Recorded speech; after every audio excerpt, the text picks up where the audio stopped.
Cheque bounce case में कई बार हमने देखा है कि एक टेम्पलेट बेस्ड ड्राफ्टिंग करी जाती है। आमतौर पे 2-3 पेजेस या 5-6 पेजेस के अंदर एक चेक बाउंस की कंप्लेंट ख़त्म हो जाती है, जिसमें आप बोलते हो कि हाँ इस डेट को मेरा चेक जो है मेरे को मिला, फिर मैंने प्रेजेंट किया, चेक डिसऑनर्ड हो गया, फिर मैंने डिसऑनर्ड होने के बाद उसको नोटिस भेजा, डिमांड नोटिस उसको इस डेट को रिसीव हो गया, और उसके बाद जो है डिमांड नोटिस रिसीव करने के बाद भी उसने 15 दिन के अंदर अंदर पैसे नहीं दिए, और इसलिए मैं चेक बाउंस की कंप्लेंट फाइल करने आया हूँ। और मैनी टाइम्स हमने देखा है कि इस टेम्पलेट बेस्ड ड्राफ्टिंग के कारण लोग जो हैं अपने मेजर मटेरियल फैक्ट्स जो हैं, फॉर एग्जांपल कि अगर एक्यूज पर्सन ने आपको डिमांड नोटिस का कोई रिप्लाई भेजा है, एक्यूज पर्सन ने आपको कोई डिमांड नोटिस की बजाय आपको कोई ऐसा डॉक्यूमेंट शेयर किया है जो आपने अपनी कंप्लेंट के साथ नहीं फाइल किया, तो उन केसेस के अंदर क्या होगा?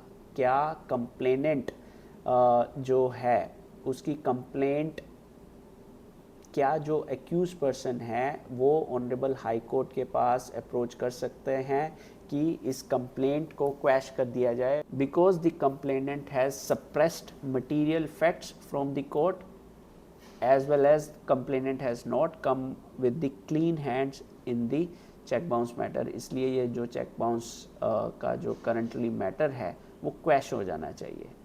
इसी एस्पेक्ट को आज हम समझने की कोशिश करेंगे इस वीडियो में, in view of the recent judgment of the honourable Supreme Court. जो जजमेंट आया था मार्च 26, 2025 में आया था in the matter of Rekha Sharad उशीर।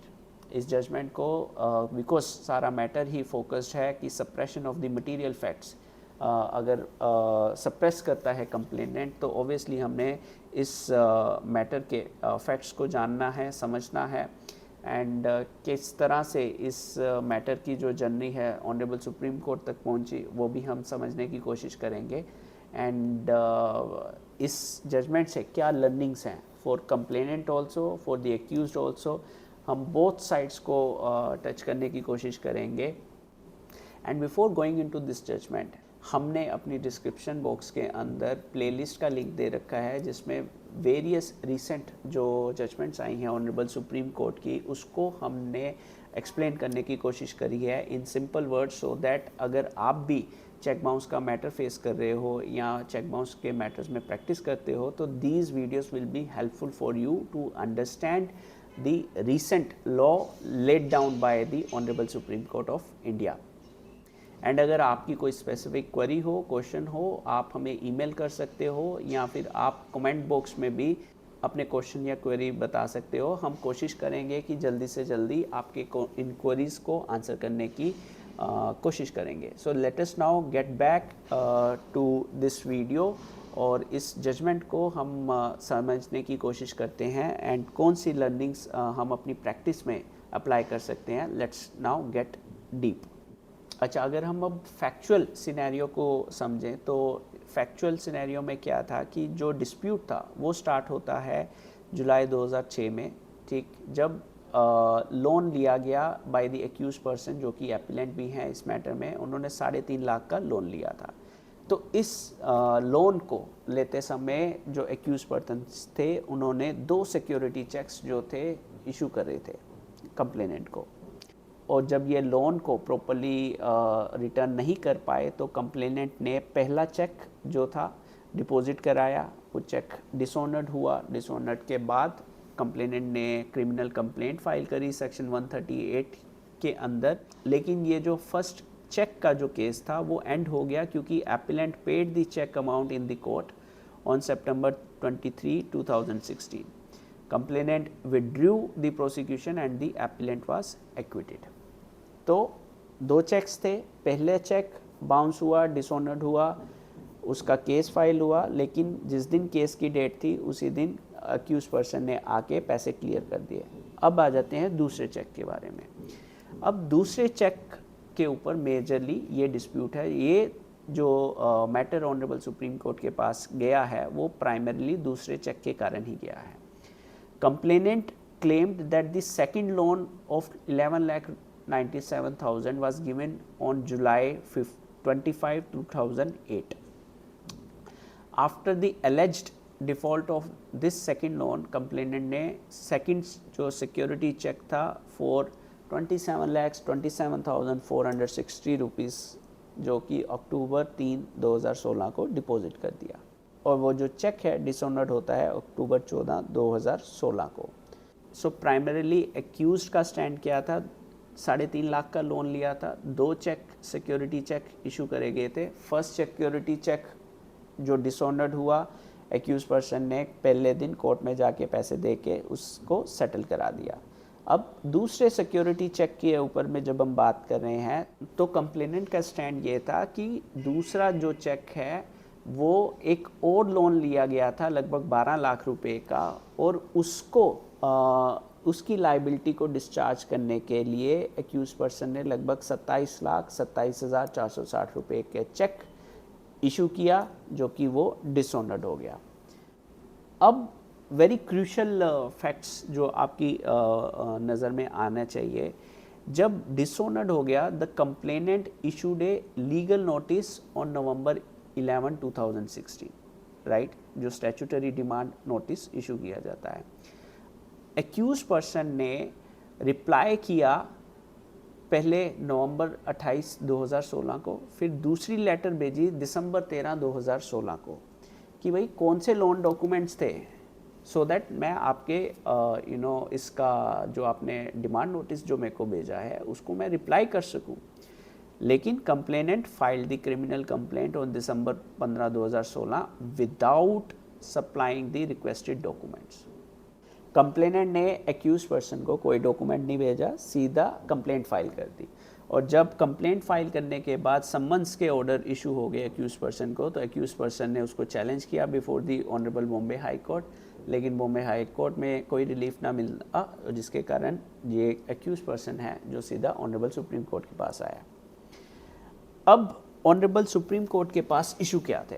ऑनरेबल सुप्रीम कोर्ट के पास ये इशू था कि अगर कंप्लेनेंट ने मटेरियल फैक्ट्स सप्रेस किए हैं तो क्या ये सही स्टेज है इस मैटर को क्वैश करने की, क्योंकि अभी तो सिर्फ समन्स ऑर्डर इशू हुए हैं, कोई ट्रायल नहीं हुआ, कोई एविडेंस जो है कैरी फॉरवर्ड नहीं हुआ.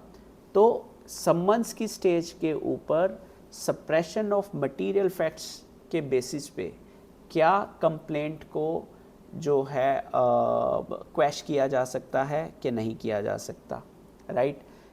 Secondly, the court also examined whether hiding the accused letters which challenged the complainant's claim and asked for the supporting documents amounted to the misuse of legal process or not. Thirdly, the focus was on whether this deliberate non-disclosure was serious enough to justify ending the proceedings at the threshold without requiring the accused to go for a full trial. क्योंकि ये जो 2 documents थे जो हम बोले कि नवंबर का letter plus दिसंबर की जो लेटर थी, एक्यूज्ड पर्सन ने जो डिमांड करी थी कंप्लेनेंट से कि भाई ऐसे कौन सा लोन के डॉक्यूमेंट्स हैं जो मैंने साइन किए थे और उसकी बेसिस के ऊपर ये सिक्योरिटी चेक इशू किया था, उस लोन डॉक्यूमेंट्स आप मेरे को शेयर कीजिए. तो कंप्लेनेंट ने ना तो वो डॉक्यूमेंट्स एक्यूज पर्सन को शेयर करे, ना ही वो डॉक्यूमेंट्स जो थे अपनी कंप्लेंट में लगाए थे, राइट. इस कारण से जो ऑनरेबल सुप्रीम कोर्ट के पास मेजरली ये इशू था कि क्या suppression of these 2 letters will be considered as a suppression of material facts by the complainant. Okay, so इसी क्वेश्चन को आंसर करते हुए ऑनरेबल सुप्रीम कोर्ट के पास एपिलेंट ने भी अपने आर्गूमेंट सबमिट करे. एपिलेंट के जो आर्गूमेंट्स प्राइमरीली यही थे कि the complainant actions amount to an abuse of process, और कंप्लेनेंट ने जो सेकंड चेक है वो मिसयूज़ किया है by depositing it in just 10 days after the first loan was fully settled. And accused person ने ये भी बोला कि सारी की सारी पेमेंट उनकी जा चुकी है, क्लोज हो चुका है account, yet she was being forced to repay the same amount again in 2016 because she could not prove the earlier payment at that moment. And further accused person ने बोला कि भाई ये जो लेटर्स थी हमारी her replies to the statutory notice were central to the dispute. और complainant ने जानबूझ के ये जो लेटर्स हैं कि नवंबर 28 की और दिसंबर 13 2016 की ये जो लेटर्स को हाइड किया है वो जानबूझ के किया है। अगर ये डॉक्यूमेंट्स कंप्लेनेंट जो है एक्यूज पर्सन को दे देता तो एक्यूज पर्सन फेयरली अपना स्टैंड भी कोर्ट के सामने सबमिट करता, लेकिन एक्यूज पर्सन को ये डॉक्यूमेंट्स कभी मिले ही नहीं और ना ही कंप्लेनेंट ने ये डॉक्यूमेंट्स कोर्ट में फाइल किए। एंड बात अगर हम कंप्लेनेंट के पर्सपेक्टिव से बात करें तो कंप्लेनेंट ने जो आर्गुमेंट्स रखे थे, कंप्लेनेंट ने बोला कि भाई they have relied upon the statutory presumption under section 139 of the NI Act which favors the holder of the check once it is dishonored. Complainant का ये स्टैंड था कि ये प्रिजम्पशन तो केवल ट्रायल में ही रिबट करी जा सकती है, मेयरली सेइंग कि कंप्लेनेंट ने ये डॉक्यूमेंट्स जो थे वो फाइल नहीं करे या ये डॉक्यूमेंट्स जो थे वो मेरे को लोन रिलेटेड डॉक्यूमेंट सप्लाई नहीं करे, तो इस बेसिस के ऊपर कंप्लेंट जो है क्वैश नहीं की जा सकती। कंप्लेनेंट का ये भी स्टैंड था कि there is no legal obligation to provide the documents the applicant had requested, कोई मैंडेट भी नहीं है। And the complainant also maintained that the appellant reply letters were not relevant for deciding whether a prima facie case existed for issuing process or not. सो अब इसमें complainant ने ही decide कर लिया, ठीक है, एक स्टैट्यूटरी डिमांड नोटिस के बाद जो उसके पास रिप्लाई आया तो कंप्लेनेंट ने ही खुद ही डिसाइड कर लिया कि ओ इसके कारण तो जो समन्स हैं वो एक्यूज पर्सन को इशू होंगे ही होंगे, ठीक है, तो इस कारण से इन लेटर्स का इम्पोर्टेंस है नहीं है इतना। लेकिन द ऑनरेबल कोर्ट ने क्या रिक्वायरमेंट को एस्टेब्लिश करा, that honourable court stressed upon the requirement of coming with the clean hands in a check bounce case. वैसे तो clean hands in every matter है, लेकिन check bounce case में जो सिनेरियो इस जजमेंट में निकल के आया, the Honorable Supreme Court reaffirmed that anyone approaching a court must do so with the clean hands. अगर आपने कोर्ट से कुछ ऐसे डॉक्यूमेंट छुपाने की कोशिश करी है जिससे आपको फेवर मिलेगा, उस कारण से court will consider such act of yours as a merely an abuse of the process of law. This principle is a very, very critical in the Indian judiciary.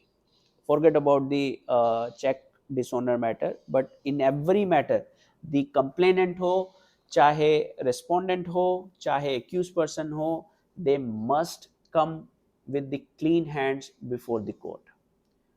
So that's what the court stressed, that a litigant who hides important facts or builds a case on falsehood cannot claim relief. So that's a non-negotiable principle when you are going to fight for justice in our Indian judiciary. And अब यहाँ पे concealments क्या आया, right? Let's say what's the finding of the Honorable Supreme Court on the concealments of the facts by the complainant. The Honorable Supreme Court held that the complainant had deliberately suppressed the two letters sent by the appellant's advocate. ये letter 28 नवंबर और 13 दिसंबर 2016 की थी, जिसमें complainant created a false impression that the appellant never replied to the demand notice. So this is a very, very critical. Okay, so what does this mean is कि अगर जब आप अपना कंप्लेंट फाइल कर रहे हो, आपने कंप्लेंट फाइल करने से पहले स्टैट्यूटरी डिमांड नोटिस इशू किया होगा और एक्यूज पर्सन ने अगर आपको रिप्लाई सर्व किया है तो देन यू एंश्योर कि आप अपनी कंप्लेंट फाइल करते समय ये रिप्लाई जरूर फाइल करो, चाहे आपको कितना भी भरोसा हो कि इवन देन समन्स तो इशू होंगे ही होंगे। इस केस में भी समन्स इशू हुए even in the absence of those letters, लेकिन जैसे ही एक्यूज पर्सन को पता चला कि ये जो लेटर्स हैं वो नहीं लगा रखी कंप्लेंट के अंदर, and he the accused person took this opportunity to ensure that since the complainant, that is the respondent, has not come with the clean hands, इसलिए ये जो complaint है should be quashed right at this stage of the summoning of accused only. So that is where you can see trial होता तो शायद output अलग होता, लेकिन सिर्फ 2 लेटर्स जो कंप्लेनेंट ने सबमिट नहीं करी कोर्ट में, उनको as a suppression of material facts माना गया। उसको माना गया कि the complainant has not come out with the clean hands before the court. So the court observed that the appellant had clearly stated in her reply that she would give a detailed response after receiving the requested documents. Or complainant neither supplied these documents nor disclosed the appellant request, which deprived appellant of a fair chance to respond. So while analyzing the conduct of the complainant in this check bounce matter, the Honorable Supreme Court also highlighted the section 200 of the CRPC as well as the section 203 of the CRPC.